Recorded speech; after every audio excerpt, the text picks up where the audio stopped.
Bonjour à tous et bienvenue sur cette nouvelle vidéo. Aujourd'hui, nous parlerons de l'armée américaine.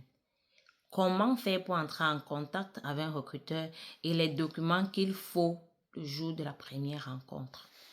Sans plus tarder, allons dans le vif du sujet. Déjà, pour joindre l'armée américaine, tu dois vivre aux États-Unis et être résident permanent ou citoyen américain.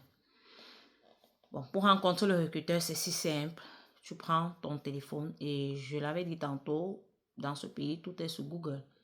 Google doit être ton allié. Tu utilises Google pour toute recherche et tu vas trouver. Tu saisis US Army Recruiting Center Miami.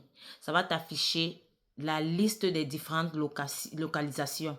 Et c'est à toi de choisir ce qui t'arrange en fonction de la distance. Si tu veux aller proche, tu vas choisir, ça va te montrer. Si tu vas aller loin, ça dépendant de toi.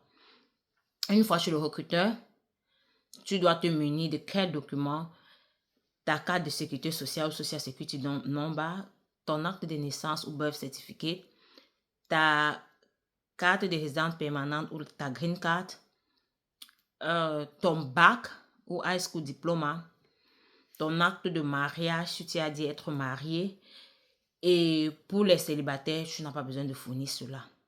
Et si tu as les enfants, tu dois aussi apporter l'acte de naissance des enfants pour les marier. Parce que US Army n'accepte pas les parents célibataires. Que tu sois mère ou père célibataire. L'armée n'accepte pas. US Army n'accepte pas. Mais Air Force accepte. Navy aussi.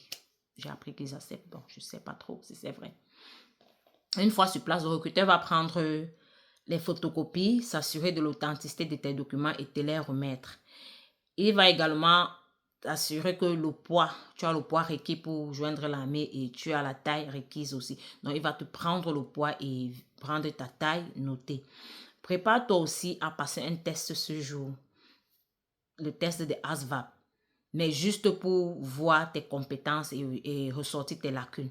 Donc, ce sera un test entre le recruteur et toi. Il va te faire passer ce test et à la fin, il va te dire ton score et te dire, oh, il faut t'améliorer peut-être en mathématiques, tu as les difficultés là-bas, il faut t'améliorer sur la compréhension de tests. Voilà là où tu as tes difficultés. Donc, il va te donner un canevas sur lequel étudier et vous allez partir de là. Il va te check tout le temps, chaque semaine, s'assurer que les études avant, si tu es tombé sur un bon recruteur qui vraiment veut te faire entrer rapidement, il y a d'autres qui il ne se gênent pas. Si ce n'est pas à toi de lui faire signe tout le temps, je suis avancé à tel niveau, je sens que je suis prêt pour composer le test ASVA. Il ne va pas constamment venir vers toi pour te demander, hey, tu as quel niveau? Mais d'autres recruteurs comme celle dont j'ai eu, c'est ce qu'elle faisait. Elle s'assurait toujours que tout va bien. Même le jour où je pars pour passer le test d'ASVA, j'ai dit non, je ne suis pas prête. Elle me dit non, tu vas passer, tu es prête. Elle est venue chez moi me chercher.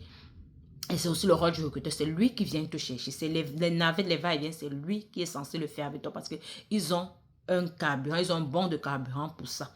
Donc, ils sont considérés comme des recruteurs. C'est un boulot qu'ils font, recruter seulement les différentes personnes qui veulent intégrer l'armée américaine. Ils sont aussi des soldats, mais leur boulot, c'est de recruter, ce qu'on les appelle les recruteurs. Tu ne vas pas voir un recruteur qui est civil. Ils sont aussi en service, ils sont des militaires. Bon, voilà tout ce que j'avais à vous dire pour aujourd'hui et passez une bonne journée. Bye.